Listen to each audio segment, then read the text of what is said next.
Vijayawada భవానీపురంలో YS Jagan మాట్లాడుతున్నారు. Live చూద్దాం. 17 సెంట్లు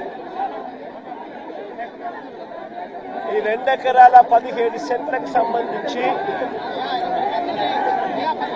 దాదాపుగా 42 కుటుంబాలు 25 సంవత్సరాలుగా ఈ 42 కుటుంబాలు ఇక్కడే నివాసమై ఉంటున్నాయి. 25 సంవత్సరాలుగా వీళ్ళ మాదిరిగా ఇల్లు కట్టుకొని ఉన్నారు.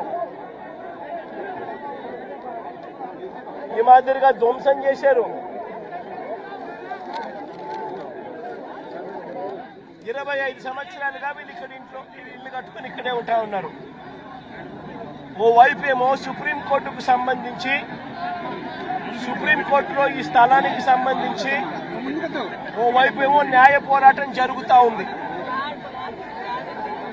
సుప్రీంకోర్టులో పిటిషన్ పెండింగ్ లో ఉంది. డిసెంబర్ 31వ తారీఖు వరకు పోలీసులను డిసెంబర్ 31వ తారీఖు వరకు ఈ 42 కుటుంబాలకు సుప్రీంకోర్టు ఊరటనిచ్చింది. డిసెంబర్ 31వ తారీఖు వరకు సుప్రీంకోర్టు ఊరట పొందిన ఈ కేసులో ఈ 42 కుటుంబాలు ఓవైపున సుప్రీంకోర్టులో కేసు పెండింగ్ ఉండగానే 31వ తారీఖు వరకు ఊరట ఉండగానే ఇక్కడ పోలీసులను అడ్డు పెట్టుకుని ఏకంగా 210 మంది పోలీసులు ఇక్కడ వచ్చి ప్రైవేట్ పార్టీకి మద్దతు తెలుపుతూ ఈ 42 ఇళ్లకు సంబంధించిన బాధితులను నిర్దాక్షిణ్యంగా వాళ్ళ ఇంట్లో ఉండగానే వాళ్ళ ఇళ్ళన్నీ కూడా పగలగొట్టడం జరిగింది. వీళ్ళందరినీ రోడ్డును పడేయడం జరిగింది. నేను అడుగుతా ఉన్నాను, ప్రభుత్వ పెద్దల ప్రమేయంతోనే వారి సహకారంతోనే వారి ఆశీస్సులతోనే ఇంత అకస్మాత్తుగా సుప్రీంకోర్టులో డిసెంబర్ 31వ తారీఖున వరకు గడువు ఉంది అని తెలిసినా కూడా అధికార దుర్వినియోగం చేస్తూ వీళ్ళందరినీ రోడ్డు పాలు చేయడం జరిగింది. నేను అడుగుతా ఉన్నాను ఇక్కడే, అయ్యా చంద్రబాబు గారు, ఈ 2 ఎకరాల 17 సెంట్లకు సంబంధించి వీటి విలువ ఎంత అని చెప్పి నేను ఇక్కడ అడిగా. ఎంతక్క ఇక్కడ దీని విలువ? ప్రెసెంట్ ₹1,00,00,000 ప్లాట్ అండి. అందరి ₹1,00,00,000 పైనే ఉంది. 250 కోట్లు. దాదాపుగా ఈ 2 ఎకరాల 17 సెంట్లు వీళ్ళు ఇల్లు కట్టుకొని ఏదైతే ఉంటా ఉన్నారో కరెంటు మార్కెట్ విలువ దాదాపుగా 150 కోట్ల పైచిలుకోట. 150 కోట్ల పైచిలుకు గల ఈ ప్రాపర్టీకి ప్రైవేట్ వ్యక్తులు దీంట్లోకి ఎంటర్ అయ్యారు.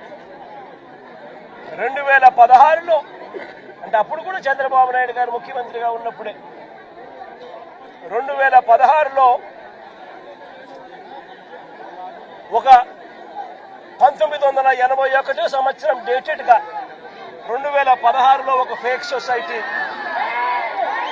పెట్టడం జరిగింది. తప్పుడు డాక్యుమెంట్లతో 2016లో 1981 డేట్తో ఒక తప్పుడు సొసైటీ క్రియేట్ చేసి మొత్తం డాక్యుమెంటేషన్ అంతా కూడా ఈ 150 కోట్ల ప్రాపర్టీని కాజేయడం కోసం అడుగులు పడ్డాయి. వీళ్ళందరూ చంద్రబాబు నాయుడుతో సన్నిహితులు. నారా లోకేష్ గారి ఇన్వాల్వ్మెంట్, లోకల్ ఎంపీ కేశినేని చిన్ని పూర్తిగా ఇన్వాల్వ్ అయి ఉన్నారు. ఇక్కడ కార్పొరేటర్ కూడా జనసేన పార్టీకి సంబంధించిన కార్పొరేటర్ కూడా ఒక ఆయన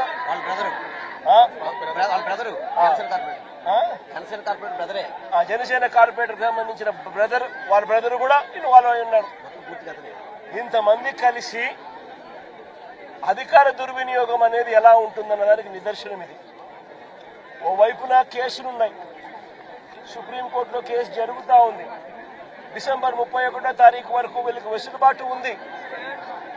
మరోవైపున ఆ కేసు అక్కడ కొనసాగుతూ ఉండగానే 200 మంది పైచిలకు పోలీసులు ఇక్కడికి వచ్చి ఏకంగా ఈ పోలీసులు ఈ అన్యాయస్తులకు మద్దతు ఇస్తూ బుల్డోజర్లు పెట్టి పేదలను మధ్యతరగతి వాళ్ళను రోడ్డు పాలు చేసిన ఘటన ఇది.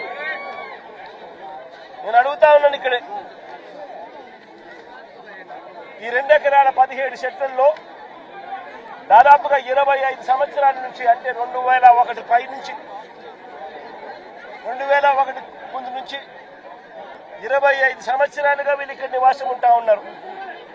ఇందులో చాలా మంది ఇల్లు కట్టుకున్నారు.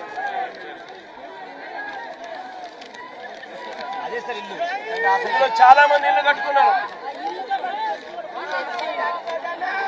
ఈ ఇంటికి సంబంధించి, ఈ ఇళ్లకు సంబంధించి Vijayawada municipal corporation building plan approvals ఇచ్చినారు. విజయవాడ మున్సిపల్ కార్పొరేషన్ వారు బిల్డింగ్ ప్లాన్స్ అప్రూవల్ ఇచ్చినారు. ఈ ఇళ్లకు కరెంట్ కనెక్షన్ ఇచ్చినారు, డ్రైనేజ్ కనెక్షన్ ఇచ్చినారు. ఈ ఇంటికి అన్ని రకాల అనుమతులతో పాటు ప్లాన్ అప్రూవల్ చేసి విజయవాడ మున్సిపల్ కార్పొరేషన్ వాళ్ళు వీళ్ళు ఇల్లు కట్టుకుంటా ఉంటే ఇళ్లకు కూడా ప్లాన్ అప్రూవల్స్ శాంక్షన్ చేసి స్టాంప్ వేస్తారు. మరోవైపున బ్యాంకులు వాళ్ళ డ్యూ డెలిజెన్స్ పూర్తి చేసి వీళ్ళందరికీ లోన్లు కూడా ఇచ్చారు. ఇక్కడ ఉన్న వాళ్ళు దాదాపుగా ఒక్కొక్కరు 20 లక్షలు 25 లక్షల రూపాయల పైన వీళ్ళంతా కూడా లోన్లు కూడా తీసుకుని ఎన్నో సంవత్సరాలుగా వీళ్ళు ఈఎంఐలు కూడా కడతా ఉన్నారు. మరి నేను అడుగుతా ఉన్నా, స్థలం వేరొకరిదే అయితే రిజిస్ట్రేషన్ మీరు ఎలా చేయించారు అని అడుగుతా ఉన్నా.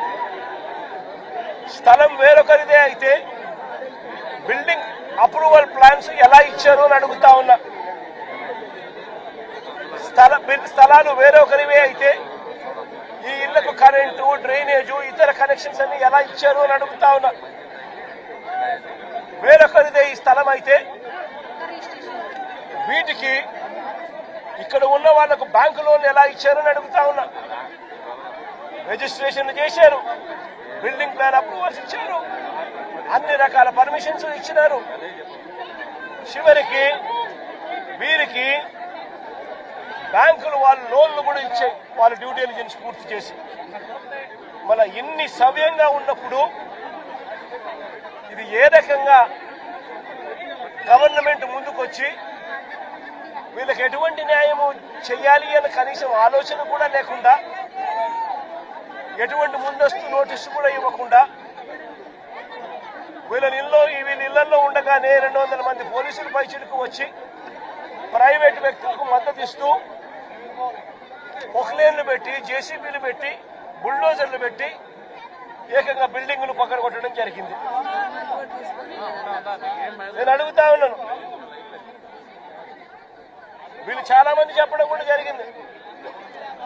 ఈ స్థలాలు మళ్ళీ కొనుగోళ్లు జరిగేటప్పుడు కూడా, క్రయ విక్రయాలు జరిగేటప్పుడు కూడా పలు సందర్భాలలో ఇక్కడ వాళ్ళంతా కూడా పేపర్లో అడ్వర్టైజ్మెంట్లు కూడా ఇచ్చినారు. ఎవరికైనా అభ్యంతరాలుంటే తెలియజెప్పాలి అని చెప్పి పత్రికా ప్రకటనలు కూడా ఇచ్చారు. పత్రికా ప్రకటనలు ఇచ్చినప్పుడు కూడా ఎవరు కూడా అభ్యంతరాలు ఎక్కడా కూడా వెలుబుచ్చలేదు. అలాంటిది 25 సంవత్సరాలుగా వీళ్ళు ఇక్కడే ఇలాగే ఉంటూ ఉంటే వీళ్ళను బుల్డోజర్లు పెట్టి ప్రైవేట్ వ్యక్తులకు మేలు చేసేందుకు ఈ 150 కోట్ల పైచిలకు, ఈ వాలెట్ వాల్యూలో 150 కోట్ల పైచిలకు వాల్యూ ఉన్న ఈ ప్రాపర్టీని కబ్జా చేసేందుకు ఏకంగా చంద్రబాబు నాయుడు, ఆయన కొడుకు, ఆయన పార్టీకి సంబంధించిన ఎంపీ, జనసేన పార్టీ పార్టీకి సంబంధించిన కార్పొరేటర్లు ఇంతమంది ఒకటై పేదలను నిస్సహాయాలుగా ఈ రోజు రోడ్డు మీద నిలబెట్టించారు. నిజంగా నేను అడుగుతా ఉన్నా, ఈ ప్రభుత్వం అన్నది పేదల తరపున ఉందా అని.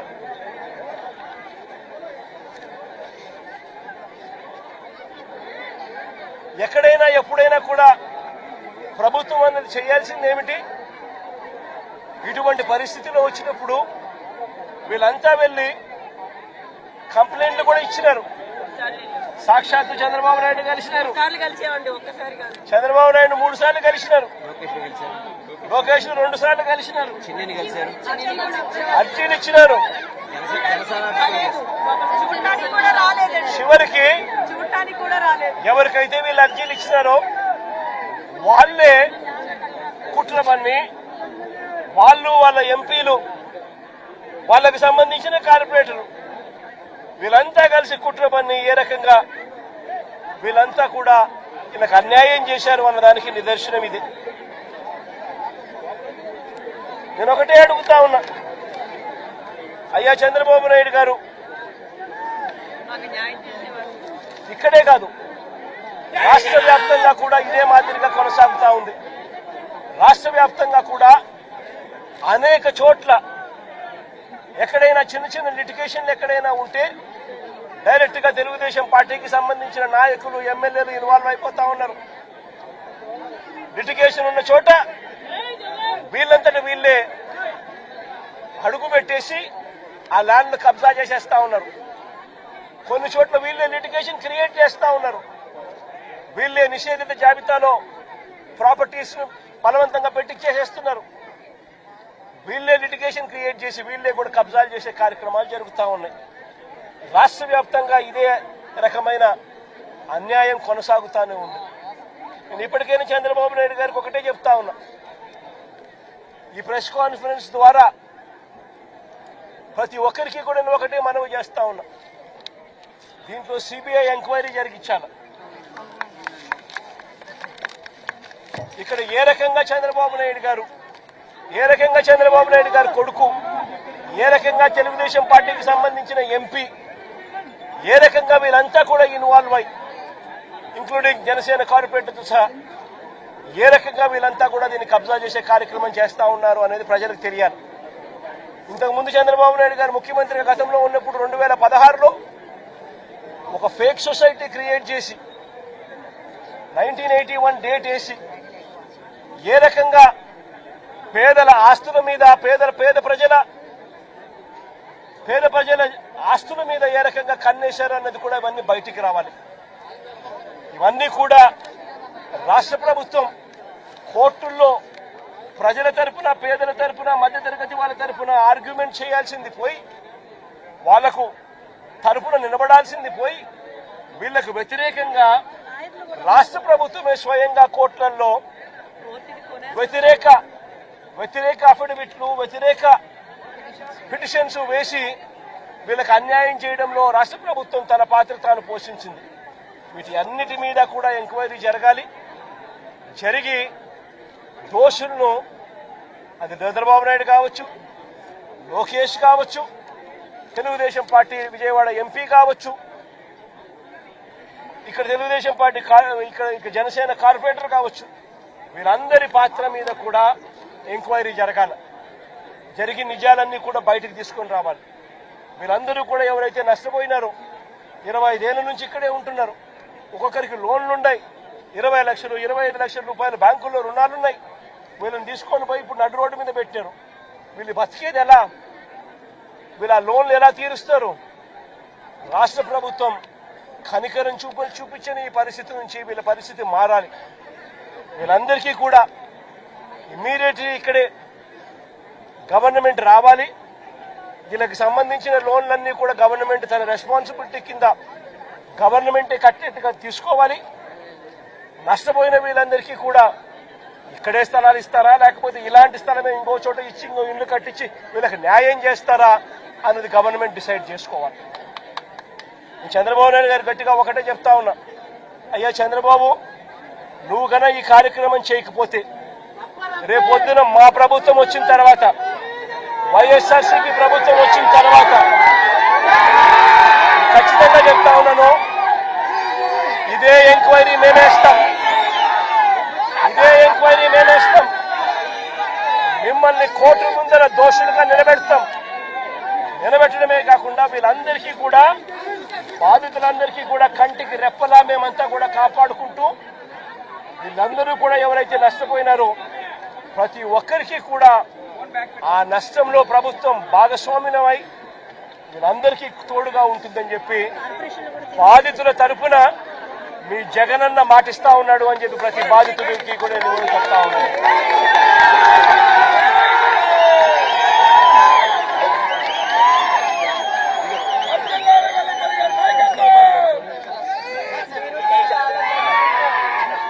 సుప్రీంకోర్టులో ఈ కేసుకు సంబంధించి అన్ని రకాల సపోర్ట్ కూడా